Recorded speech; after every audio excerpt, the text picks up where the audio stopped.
여러분 몰래 뭐 하시다가 걸린 적 있으신가요? 제가 담임 목회 하다가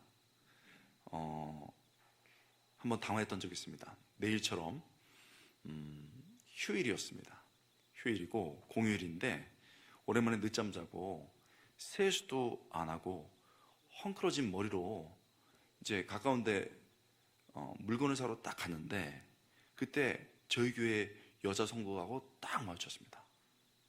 머리가 이렇게 삐쳐 있었거든요. 그리고 바지도 약간 이렇게 추리닝 같은 바지 입고 있었는데 너무 당황스러운 거예요. 그 우리 여자 성도들도 노 메이크업이었습니다. 그리고 과연 그 집사님인지 아닌지 알 수가 없는 상태였는데 보니까 맞더라고요. 둘이 고개를 돌리고 할렐루야 아멘 하고 사라졌습니다. 여러분, 들킨 거죠. 어떤 삶의 일부분이 들킨 겁니다. 사실 별 문제 없는 사생활이 이렇게 적절치 않은 상황에서 노출될 때 또 당황스럽습니다. 그렇다면 죄가 여과 없이 사람들 앞에 드러날 때는 얼마나 부끄럽고 당황스러울까요?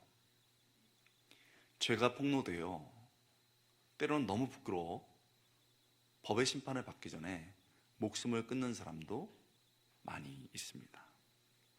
오늘 본문을 보면 자신의 죄가 온 천하에 드러나는 사건이 벌어집니다. 이게 얼마나 유명한 사건이냐면 우리 다 알고 있습니다. 이 사건에 대해서 정말 유명한 사건입니다. 한 여자가 끌려옵니다. 사람들이 그 여자를 그 중앙 가운데 딱 세우지요. 예수님은 성전에서 아침 시간에 말씀을 가르치고 계셨습니다. 끌려온 여자는 음행, 즉 외간 남자와 은밀한 정사를 벌이다가 잡혔습니다. 그리고 제지에 끌려와서 사람들 중앙에 있는 거지요. 2절 3절입니다.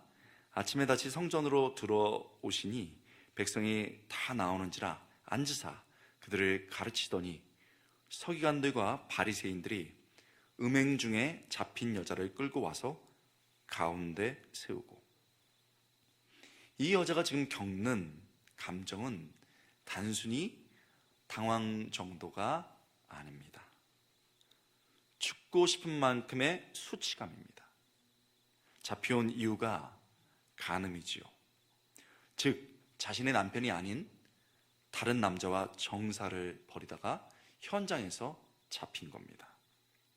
아마 옷이 반쯤 벗겨진 상태로 질질 끌려왔을 수도 있습니다. 이 여인의 수치감은 이제 곧 죽을 수밖에 없을 것이라는 두려움으로 바뀝니다. 왜 그렇습니까? 본문에 따르면 이 여인을 잡아온 사람들이 서기관과 바리새인입니다.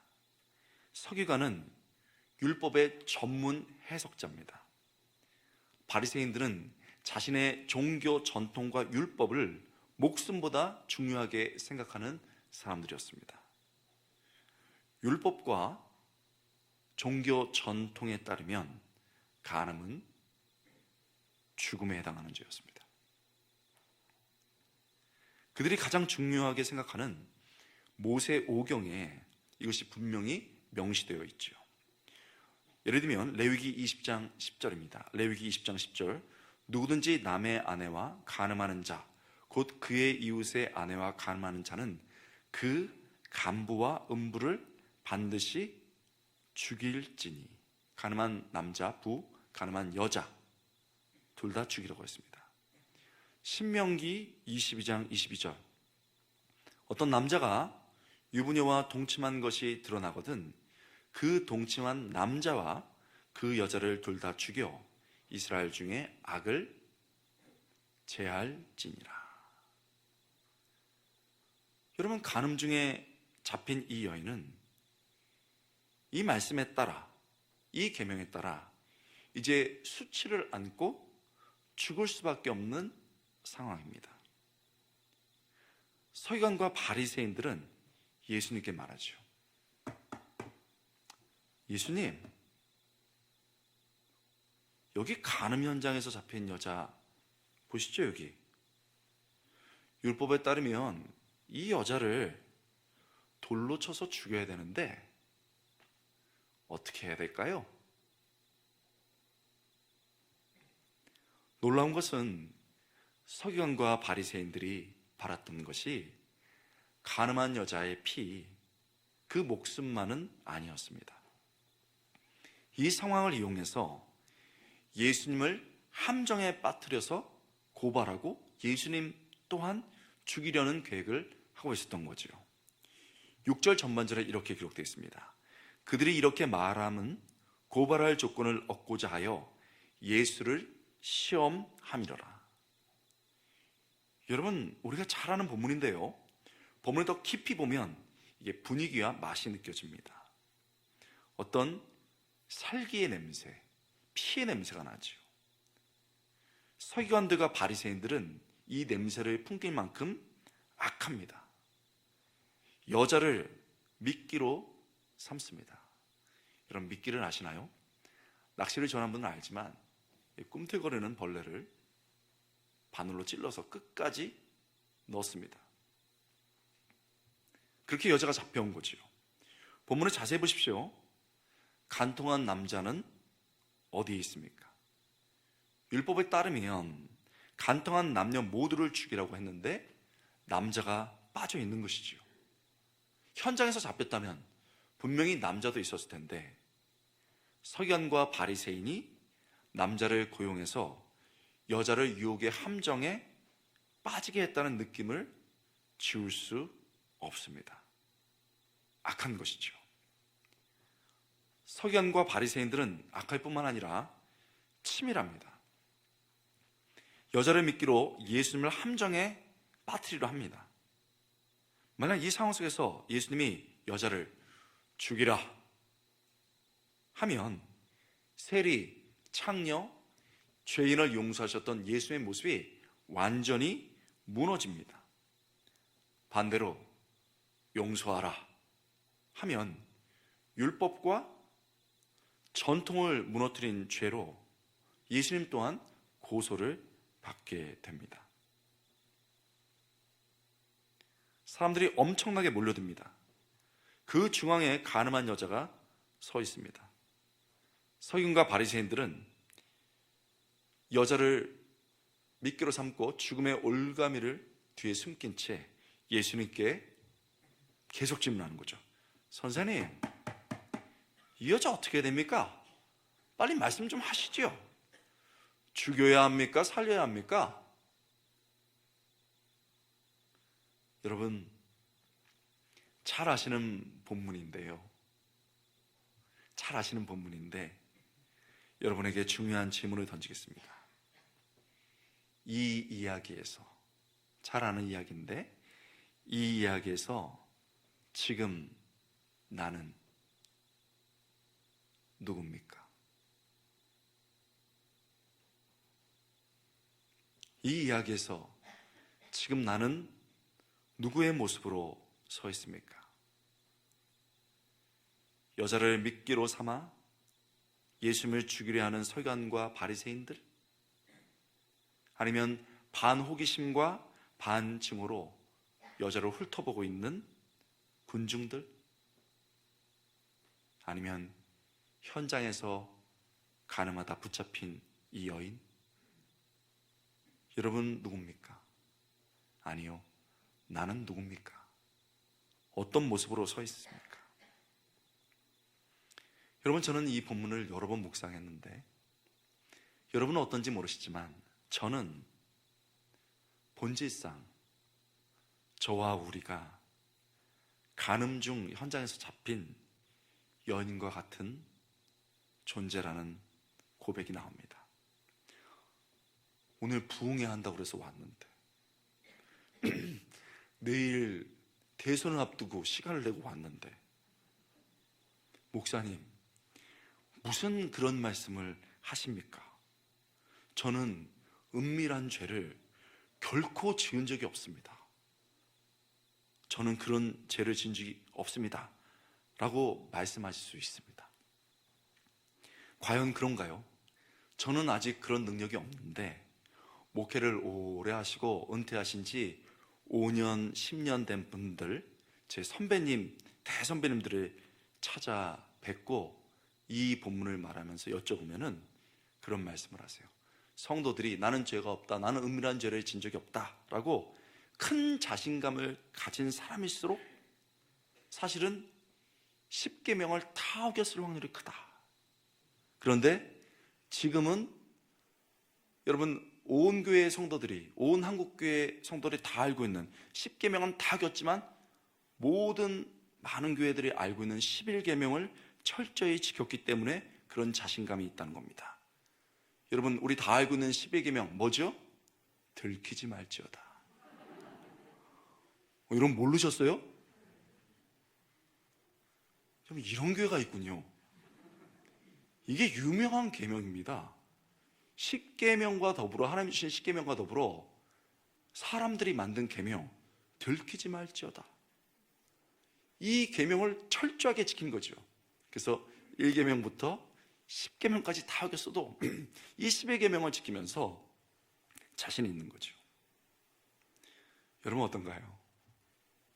우리도 은밀한 곳에서 죄를 짓습니다.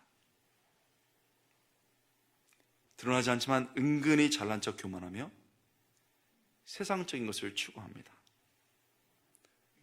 드러나지 않았지만 속으로 형제와 자매를 미워하고 욕합니다. 재미와 쾌락을 주는 곳에 중독됩니다. 방종하며 곱비 불린 상태로 음란한 삶을 살 때도 많습니다. 삶이 그것 때문에 파괴될 수 있음에도 불구하고 은근한 호기심과 기웃거림으로 마귀와 버탈 때가 얼마나 많습니까? 단지 들키지 않았을 뿐.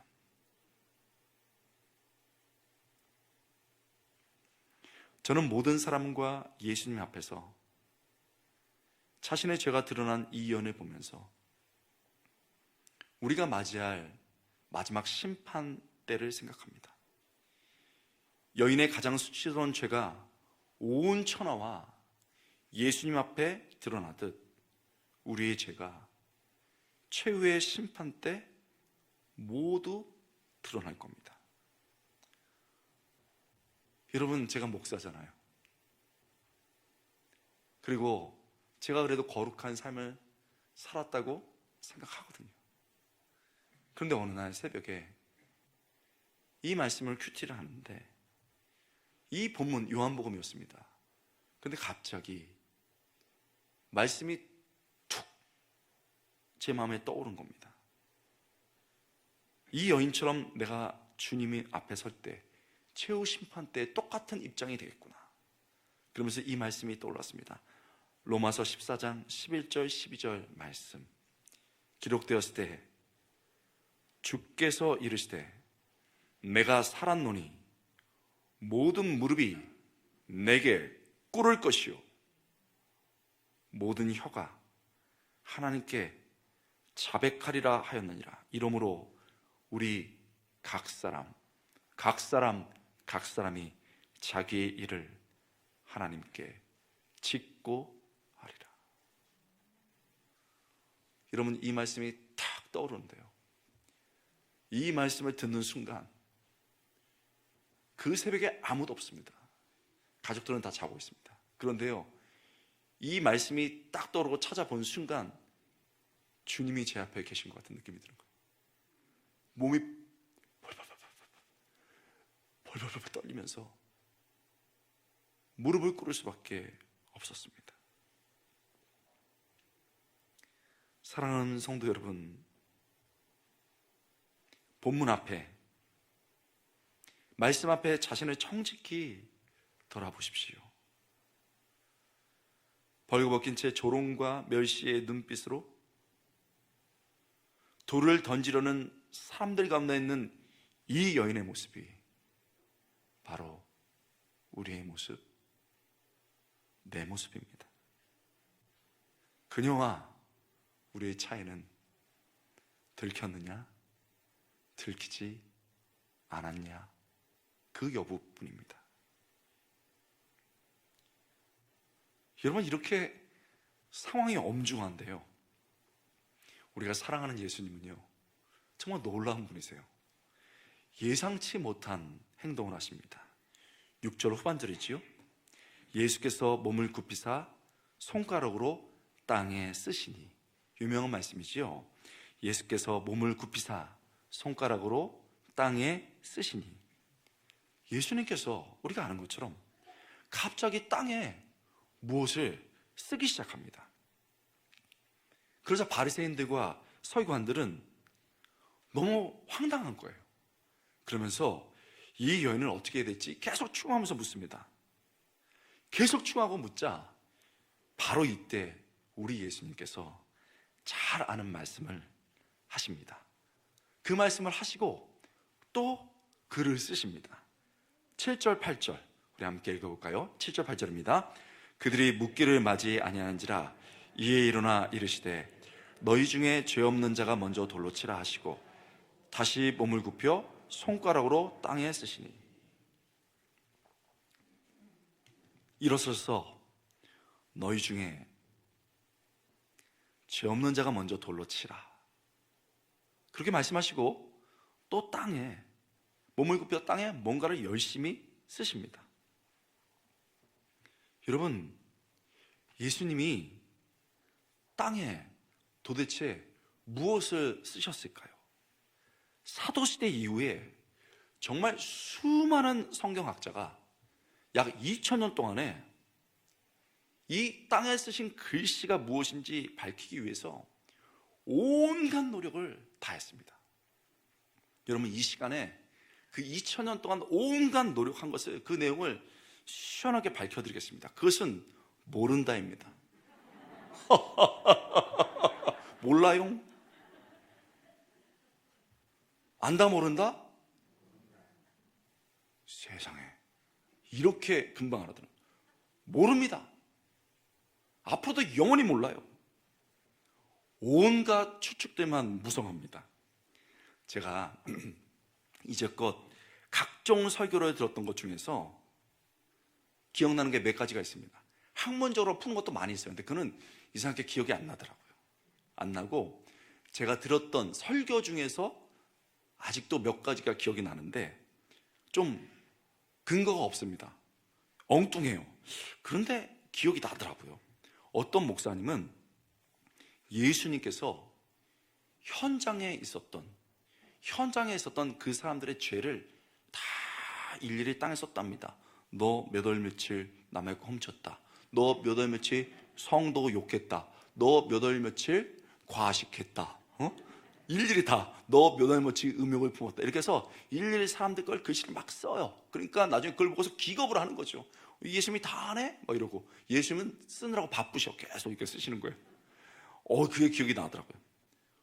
어떤 목사님은 한 걸음 더 나가서 그 정도 죄가 아닐 것이다.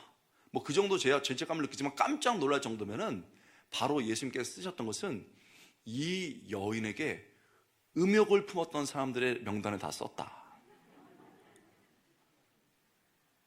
마음으로 살짝 음욕을 가졌는데 너 이렇게 썼다는 거예요. 그래서 딱 음욕 가진 자들 하고 썼다는 거예요. 그래서 딱 보니까 너무 놀래가지고 깜짝 놀랐다는 거죠. 여기까지도 놀라운데, 제가 들었던 가장 설교 중에 충격적인 얘기는 아니다. 예수님은 실제로 음욕이 아니고 이 여자와 관계를 맺은 사람을 썼다. 몇 월 며칠 몇 회, 너 몇 월 며칠 일일이 다 썼다는 거예요. 그래서 보고서 어른으로부터 애들까지 깜짝 놀래가지고 갔다는 거예요. 본인 이름도 나오고 자기 아버지 이름도 나오고 막 놀래가지고 기겁해가지고 남편 이름도 나오니까 막 다 갔다는 거죠. 여러분, 재밌기는 한데 근거가 없습니다. 확실해요. 예수님이 땅에 쓰신 글씨는 그 내용이 정답은 모른다입니다. 모르지요. 예수님의 말씀에 놀랐을까요? 아니면 땅에 쓰신 글을 보고 놀란 것일까요? 예수님의 말씀에 사람들이 찔름을 받고 돌을 툭툭툭툭 떨어뜨리고 갑니다. 수근거림과 질문과 호기심으로 가득했던, 아수라함 같았던 그곳에 우리가 잘 아는 것처럼 예수님과 여자만 남았습니다. 정적이 흐릅니다. 예수님, 여자만 남은 거죠. 수치감과 두려움에 떨었던 여인을 바라보십니다. 얘야, 내가 너를 정죄하지 않겠다. 용서를 베푸십니다. 그리고 이제는 그런 삶을 살지 말아라. 새로운 정결한 삶을 당부하십니다. 11절의 말씀입니다.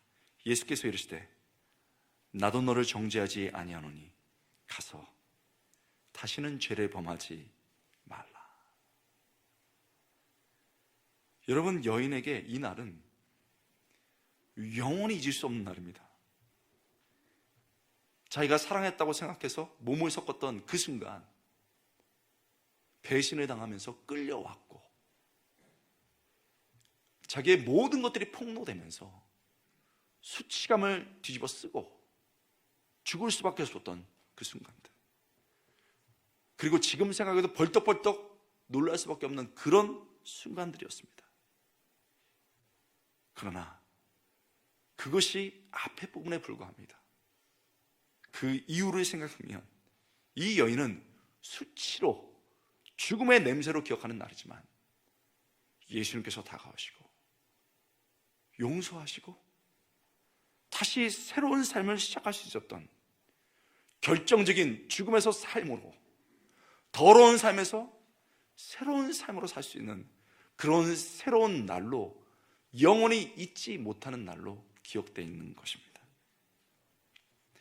여러분, 이렇게 우리가 은혜롭게 이 말씀을 그대로 봤는데요, 이 용서받는 여인을 보면서, 용서하는 예수님을 보면서 어떤 사람은요, 이런 예수님조차 비난을 합니다.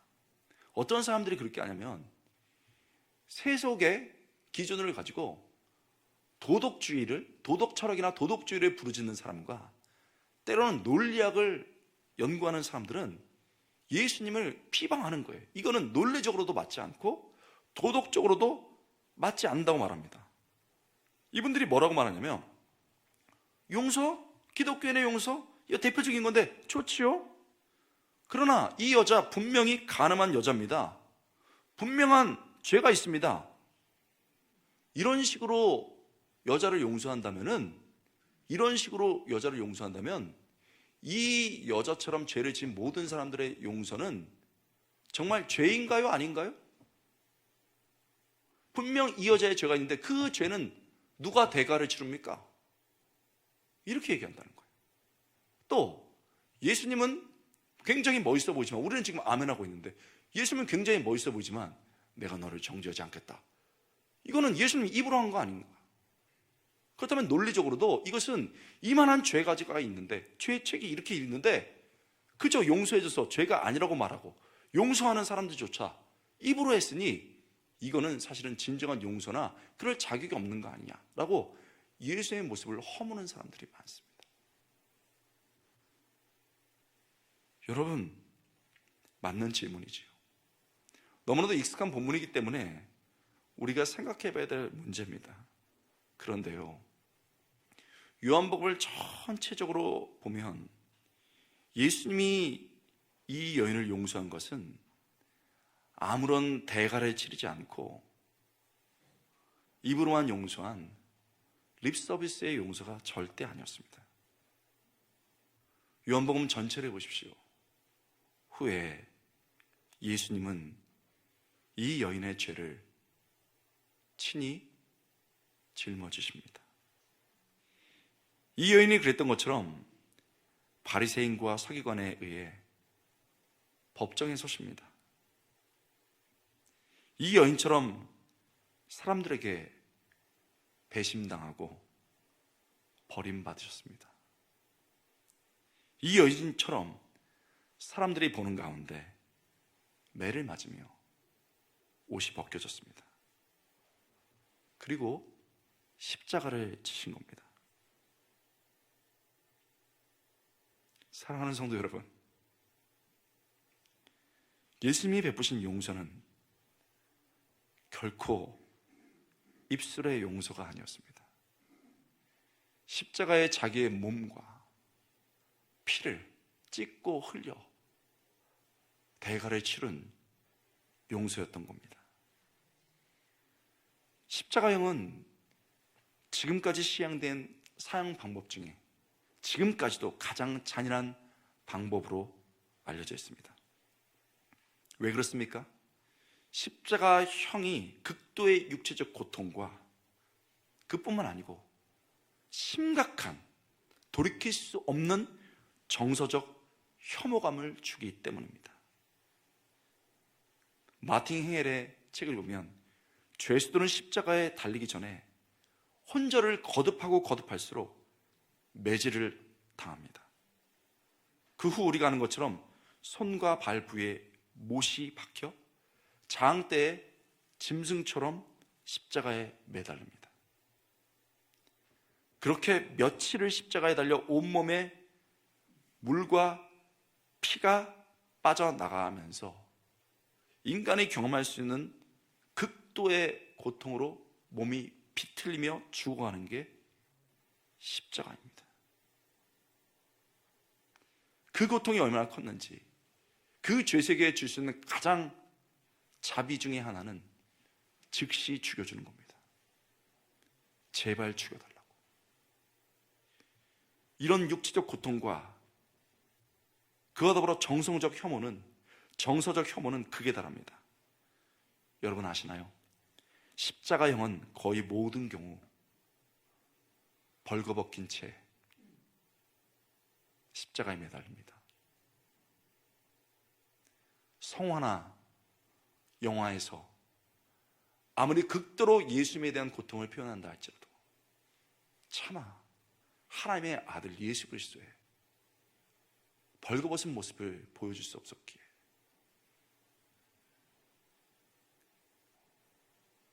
작은 천으로 때로는 사람의 모습으로 가리웁니다. 그러나 아시나요? 십자가는 자기가 아는 모든 사람들 앞에서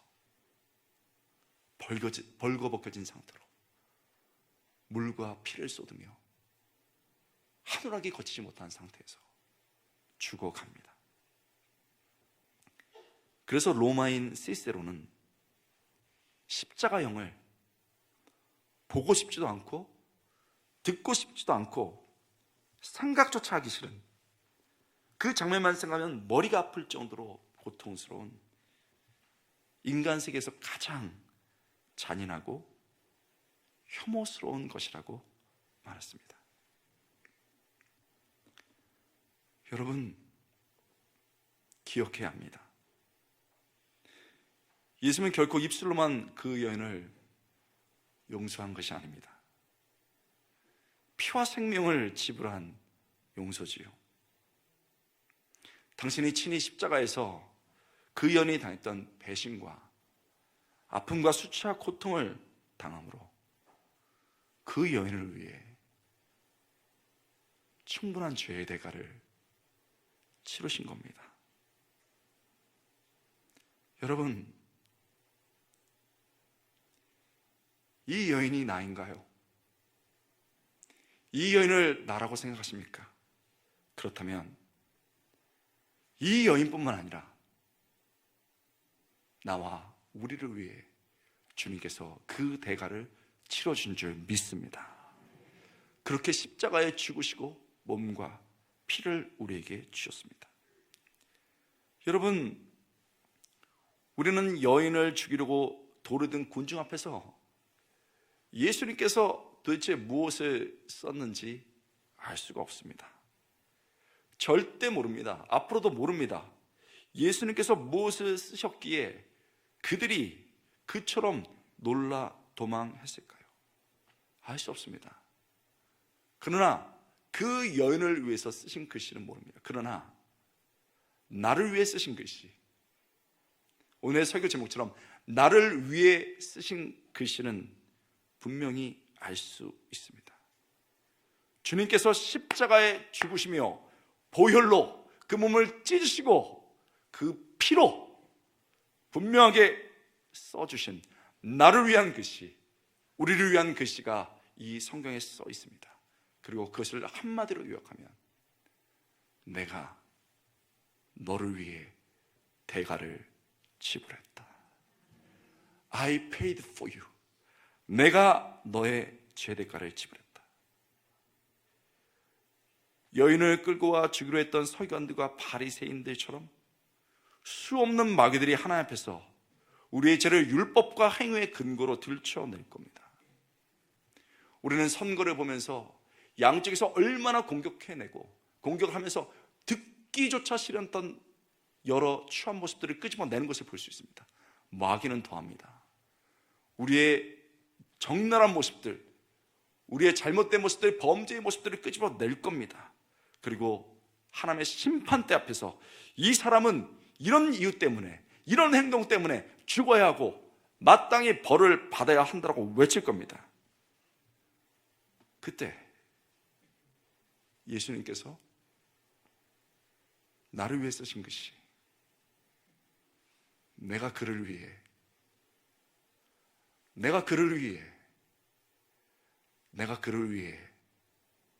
내 피로 지불했다. 이 말씀에 마귀가 놀라 떨며 떠나갈 것입니다. 여러분 이것을 믿습니까? 여러분 이 시간에 더 설명하기 어렵습니다. 우리 시간에 찬양 한번 하고 말씀의 나머지 부분을 생각해 볼까요? 찬송가 151장입니다.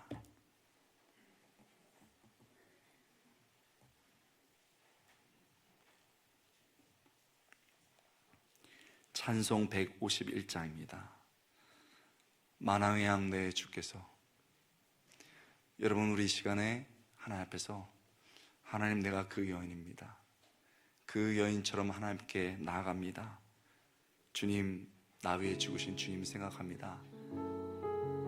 듣는 것이 아니고 우리의 고백으로 나가기 원합니다. 만왕의 양 내 주께서, 만왕의 왕 내 주께서 왜 고쳐 당했나. 이벌레 같은 날 위에, 이벌레 같은 날 위에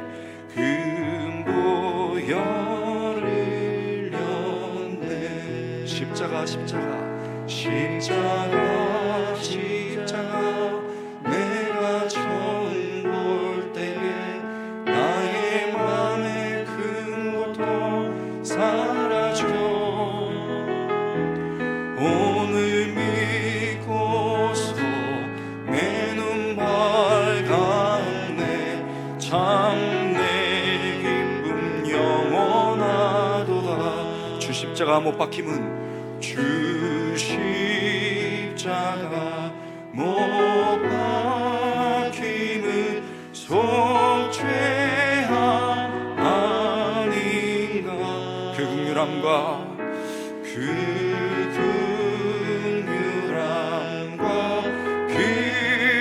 은혜 말할 수 없도다. 십자가 내가 처음 볼 때에 나의 맘에 하나님 아버지, 우리 주님, 오늘 믿고서 내 눈 밝았네. 참 내 기쁨 영원하도다. 늘 울어도 그 큰 은혜, 늘 울어도 그 큰 은혜 다 갚을 수 없네.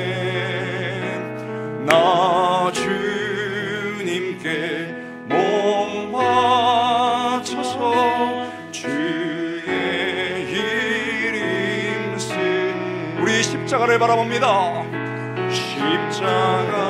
십자가 내가 처음 볼 때에 나의 마음의 큰 고통 사라져. 오늘 믿고서 내 눈 밝았네. 참 내 기쁨 영원하도다. 할렐루야, 할렐루야. 사실은 이 복음이, 피 묻은 십자가가 우리의 가장 큰 소망인 줄 믿습니다. 이 말씀이 우리의 진정한 위로인 줄 믿습니다. 여러분, 본문은요, 이 감격의 예수님 앞에 우리에게 이것을 귀로만 듣지 말고 이 은혜에 동참하라고 말씀하고 있습니다. 우리가 해야 될 것을 분명히 얘기해 주고 있습니다. 뭘까요? 먼저 내 손에 들고 있는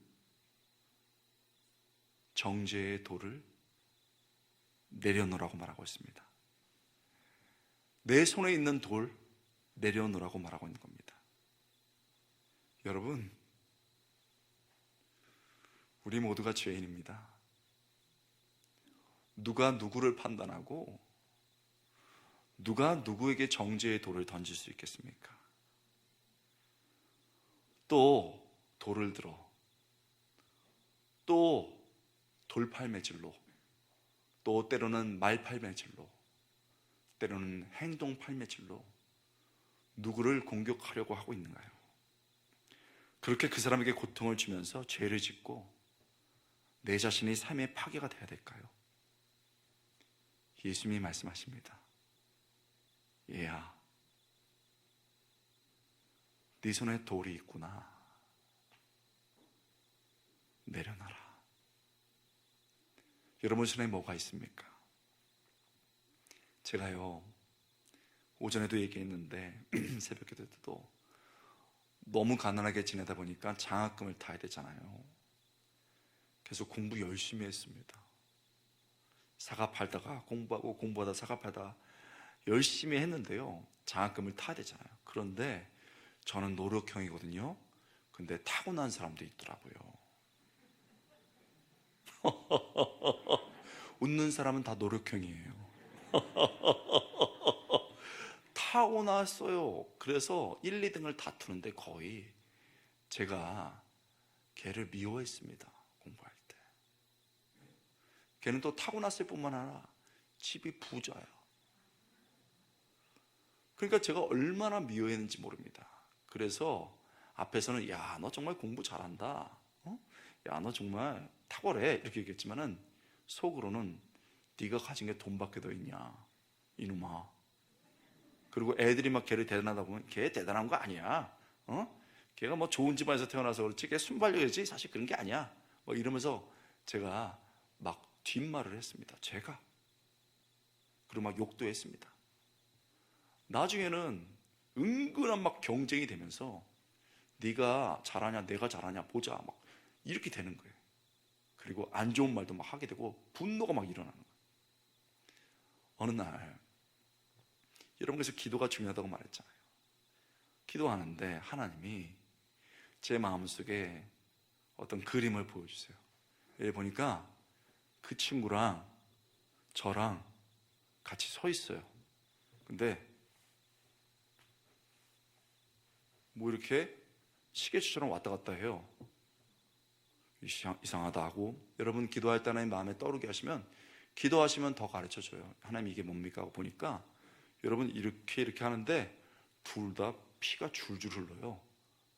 보니까 둘 다 칼을 들고 너 죽어 임마, 너 쓰러져 임마,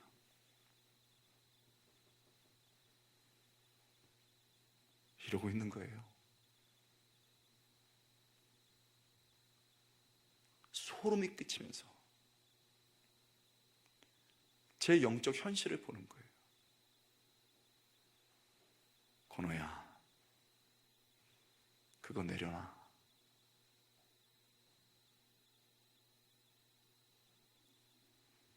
제가 엉엉 울면서 회개했습니다.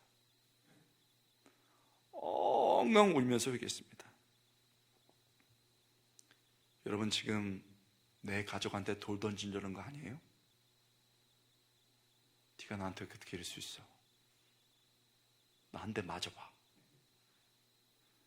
내 자식의 마음에 대못을 박으려는 거 아니에요? 너는 왜 그 모양이냐? 그 힘없는 엄마 아빠한테, 엄마 아빠가 나한테 해준 게 뭐 있어? 엄마 아빠처럼 살지 않을 거야. 엄마 아빠에게 칼을 휘두르고 있는 거 아니에요? 여러분, 누구를 향해 돌을 들고 있고 누구를 향해 공격하려고 하고 있습니까? 주님이 보고 계십니다. 딸아, 내려놔라. 아들아, 내려놔라. 이런 뭐가 은혜입니까? 뭐가 은혜입니까? 뭐가 회복입니까? 잘못된 건 잘라내야 돼요. 고인 피는요, 빼내야 됩니다. 주님의 은혜로 내 안에 있는 미움, 내 안에 가득 찬 칼들, 내 안에 가득 찬 돌들을 빼낼 수 있게 주님으로 축원합니다. 여러분, 무슨 자존심을 찾습니까? 내 안에 돌이 차 있고 내 안에 칼이 차 있고 내 안에 독이 있는데, 주님 빼주세요, 빼주세요, 빼주세요. 이렇게는 안 됩니다. 주여 빼주세요. 이 밤에 부르짖을 때 우리 주님의 손이 내 손에 있는 돌과 칼과 공격의 것들을 내려놓을 수 있는 은혜 주시기를 주님으로 축원합니다. 부르짖어야 되죠. 여러분, 그렇습니다. 우리 주님이 내 손에 있는 돌을 내려놓으라고 말씀하십니다. 또 한 가지 우리 주님이 중요한 얘기를 하십니다.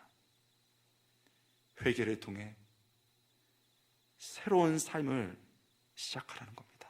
한번 따라 해볼까요? 회개를 통해 새로운 삶을 시작하라.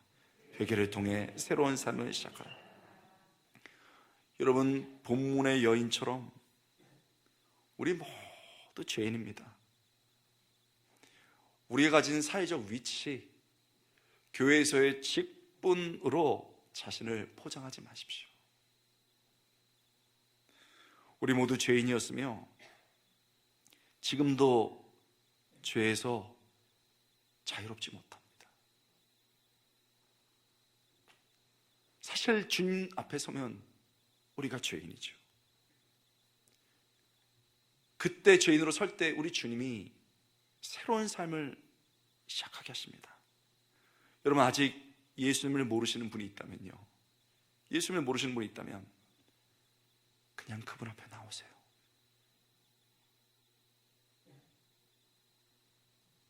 예수님이 용서하십니다. 믿습니까? 예수님이 받아주십니다. 믿습니까? 내가 종교인이고 사실 내가 모르고 내가 우리 예수님 몰랐는데 어떤 순간 더 이상 종교인으로 살지 않아야 되겠다. 멋있는 예수님이 아니라 피 묻은 십자가의 예수님을 믿어야겠다고 하면, 주님 저 죄인이에요, 저 위에 죽으신 예수님 저 만나주세요 하고 회개를 통해서 걸어나면 예수님이 그에게 생명 주십니다. 믿습니까? 이게 너무 중요해요. 여러분, 유명한 얘기 있습니다. 사랑의 교회에서요, 어떤 안수 집사님이 계신데 우리 권사님이 너무너무 좋은 분이에요. 그런데 남편을 보니까 가짜야. 가짜를 알아볼 수 있는 건요, 진짜만 알아볼 수 있어요. 우리 남편 안수 집사까지 됐는데 그냥 사회적 지위예요. 교회에서도 안수 집사가 그냥 타이틀이에요. 그러니까 권사님이 기도 많이 했습니다. 그래서 제자훈련에 들어왔어요. 여러분, 옥하는 목사님이요, 얼마나 날카로운 분인지 모릅니다. 사랑이 바다처럼 넓지만 딱 째려보시면 너 누구야? 그러면 겁나, 이럴 정도로요 영적으로 굉장히 예민한 분입니다. 딱 한 3개월 하신 다음에 집사님, 저랑 잠깐 어디 가시지요. 방에 들어가죠. 문 잠그세요. 집사님, 예수님 모르지? 아니 저 예수님 모르죠? 저 아는데. 죄인이고 나 위에 죽으신 예수님 알아요, 몰라요? 여러분, 이게 혼내는 게 아닙니다. 너무 안타까우니까. 집사님 알아요, 몰라요? 저 사실은 종교생활 무릎 꿇으세요. 거기서 영접했습니다. 그 자리에서 그분이 종교인에서 진정한 그리스도인으로 흉내내는 지옥 갈 수밖에 없는 그런 사람에서 천국에 가신 분이 됐습니다. 믿습니까? 어떻게 가능합니까? 우리의 능력이 아닙니다. 우리 위에 죽으신 예수님의 보혈로 가능한 줄 믿습니다. 나 위에 죽으신 예수님이 계시기에 그 예수님 손 붙잡고 구원 얻고 천국 가는 줄 믿습니다. 여러분, 이게 진짜예요. 이 밤에 우리 남편 세상적으로 잘났는데 예수님 모르면 울어야지. 울어야지. 우리 자녀들 세상에 좋은 대학 다니고 좋은 직장 다니지만 예수님 모르면 울어야지. 우리 아버지 어머니 나이 드셔가지고 미국 외국 못 보내드린 거 가슴 아픈 분 많을 거예요. 옛날에 저도 그랬어요. 근데 하나님 뭐라고 말씀하신 줄 알아요? 외국 미국 못 보내준 거 가슴 아파하냐? 외국 미국이 아니고 천국은 어때? 우리 아버지 어머니 천국 못 가면 어떡해?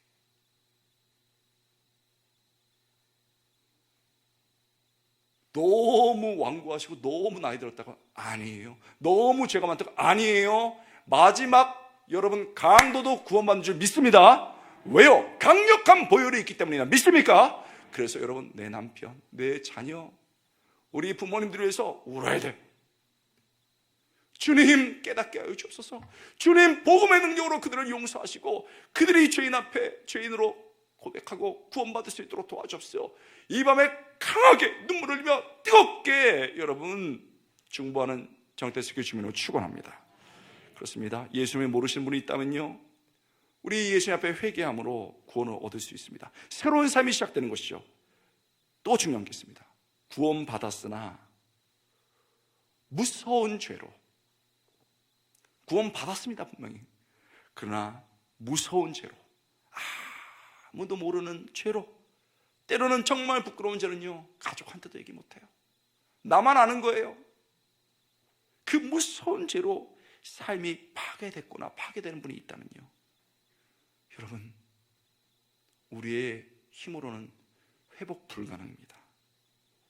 그러나 우리 주님을 앞에 서고 주님 앞에 회개할 때 새로운 삶 줄 줄 믿습니다. 말씀이 분명히 그렇게 얘기하고 있어요. 여러분 나이 들고 아프면 정말 장기를 갈아 끼우고 싶어요.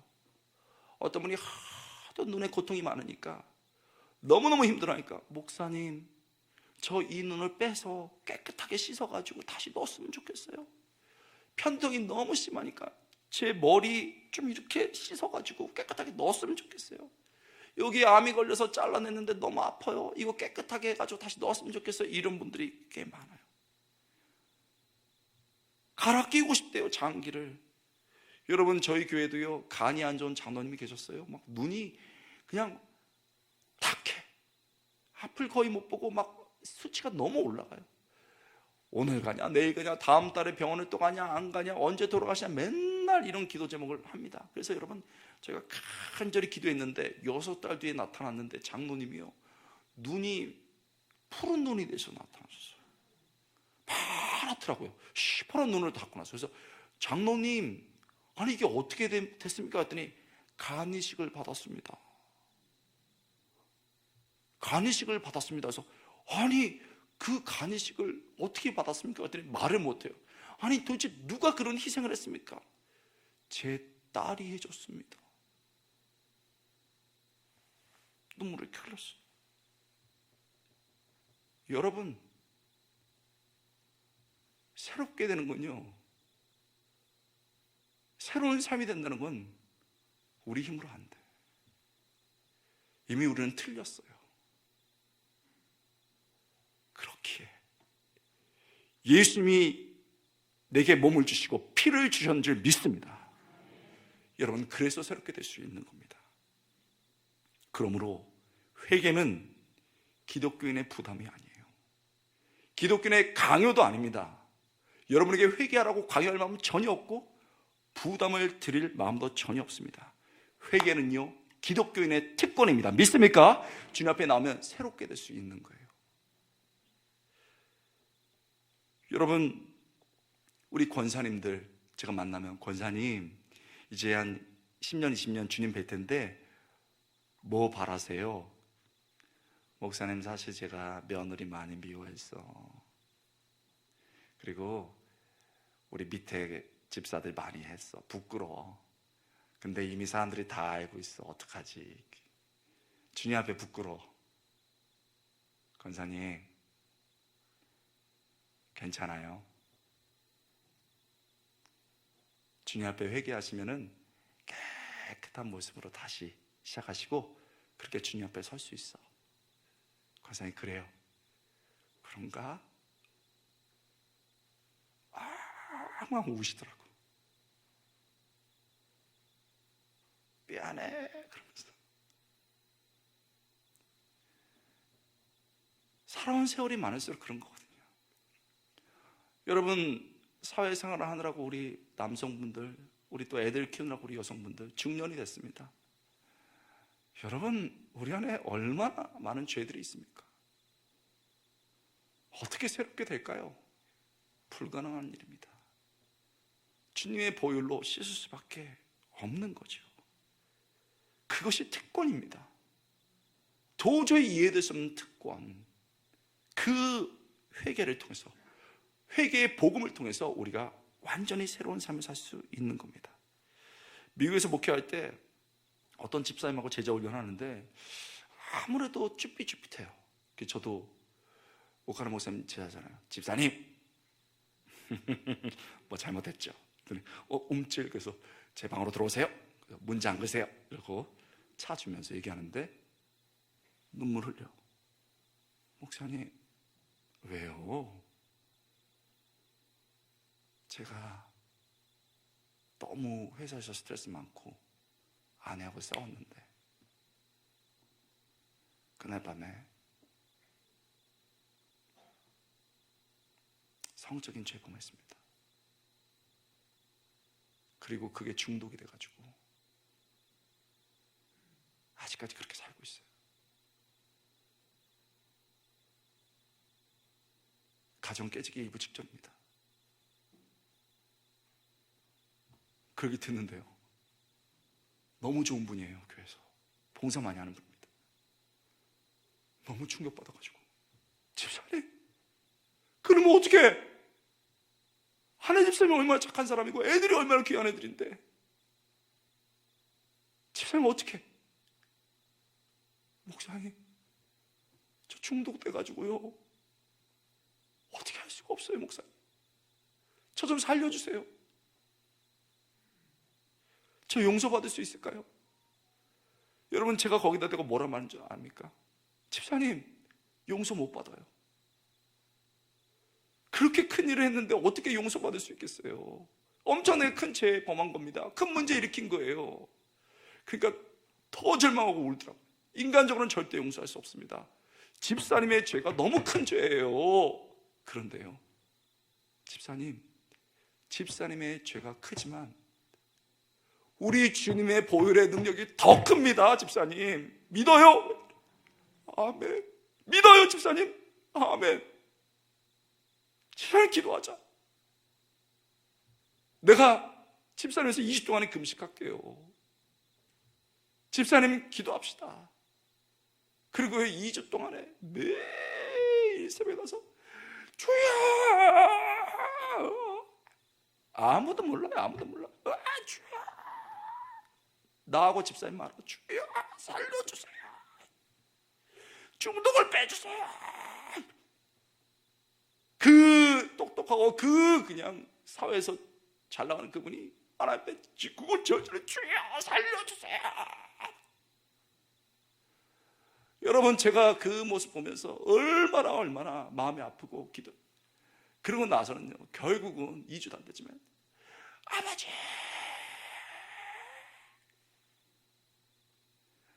그리고 나중에는요, 그 복음의 능력 알고 정말 나는 어쩔 수 없는데 우리 주님의 그 보혈로 나를 용서하시는구나, 용서하시나, 그걸 깨닫고서 막 뛰면서 찬양하면서 아버지 하는 거예요. 제 방에 다시 들어왔습니다. 집사님, 어떻게 회개하시고 용서받으셨습니까? 우리 주님이 저 용서하신다고 그랬습니다. 저 용서받았습니다. 제가 안아들었어요. 그리고 집사님, 그런데요, 우리 주님 용서해 주신 건 맞습니다. 그렇게 얘기했어요. 왜요? 목사가 용서한 게 아닙니다. 무슨 목사가 여러분 권위가 있어서 용서하고 말고 합니까? 그러나 그리스도의 보혈로 용서된 줄 믿습니다. 그리스도의 보혈로 근거로 어떤 죄든, 심지어는 강도조차 용서받았으니까 주님 앞에 나와서 온몸 부르짖어서 회개했기 때문에 용서받았다고 선포한 겁니다. 그랬더니 아멘 하면서 울더라고요. 그래서 제가, 집사님, 그렇지만 중독은 또 재발할 수 있어요. 그러니까 한 달 동안 상담 치료받고 병원 치료받으세요. 그리고 용서 받은 기쁨에 대해서 같이 기도하고 한 달 동안 우리 상담받고 치료받고 그랬습니다. 그리고 한 달 뒤에 제 방문 두드렸어요. 얼굴이 환했어요. 목사님, 저 지금 너무너무 좋아요. 약 2달 전에 제 문제, 제가, 집사님, 무슨 문제예요? 무슨 문제 있었는데요? 나 기억 안 나요. 무슨 문제 있었어요? 목사님, 제 무슨 문제 있어서 난 뭘 기억 안 나. 목사님, 여러분, 예수님의 보혈이 그의 죄를 사하신 줄 믿습니다. 깨지고 죽을 수밖에 없는 그를 일으키신 줄 믿습니다. 예수님이 용서하고 기억지 않으니 저도 기억지 않는 것입니다. 사랑하는 성도 여러분, 지금 예수님이 우리를 보고 계십니다. 우리를 회복시키길 원하십니다. 내가 종교인이라면 피 묻은 십자가에 나 위해 죽으신 예수님 앞에 엎드려, 주님, 내가 지금 주 앞에 왔습니다. 부르짖어 거기서 새로운 삶이 시작될 수 있길 주님으로 축원합니다. 내가 구원받은 사람이지만 아무도 모르는 미움, 시기, 질투, 욕심, 간음, 죽이고자 하는 마음이 있다면, 주님, 이렇게 살고 싶지 않아요. 저를 씻겨주세요. 저를 당신의 보혈로 씻겨주세요. 그때 우리 주님께서, 얘야, 나도 너를 정죄하지 아니하노라. 새로운 삶을 살거라. 주님이 다시 한번 새롭게 하시고 우리에게 용서와 회복의 기쁨 줄 수 있게 주님의 이름으로 축원합니다. 여러분, 오늘 시간 한번 기도하겠습니다. 여러분, 오늘 부흥의 2번째 날입니다. 결정적인 날이지요. 여러분, 우리 이 시간에 조용히 기도 제목을 생각하고 제가 찬양 저와 같이 한번 한 다음에 이 밤에는요, 내 안에 있는 나를 죽이는 무서운 것들을 빼내고 씻겨내길 바랍니다. 얘야, 네 손에 돌이 있구나. 네 손에 칼이 있구나. 그 돌로 칼로 치려는 사람이 네 가족이다. 네 사랑하는 동력자다. 여러분, 내 손에 무엇이 있는지 생각하고 공격하라는 마음, 찌르려는 마음들 주님 내려놓고 용서하시는 예수님의 손, 그런 삶을 살 수 있도록 기도해야 되겠습니다. 회개로 새로운 삶을 살기 원합니다. 우리 가운데 주님을 아시는 분들은 할렐루야 감사합니다. 그러나 혹여나 여기 종교인이 있다면 피 묻은 십자가의 주님의 손을 보면서 다시 거듭나기를 원합니다. 생명의 삶을 살기 원합니다. 아직 복음을 모르는 내 남편, 우리 자녀들, 우리 부모님들 있다면 주님 불쌍히 여기주옵소서 기도하기 원합니다. 이 가운데 내가 주님을 믿었으나 무서운 죄로 내 삶이 깨지고 있는 분들이 있다면 주님 나 좀 씻어주세요. 나 좀 씻어주세요. 주님께 나가는 여러분들에게 바랍니다.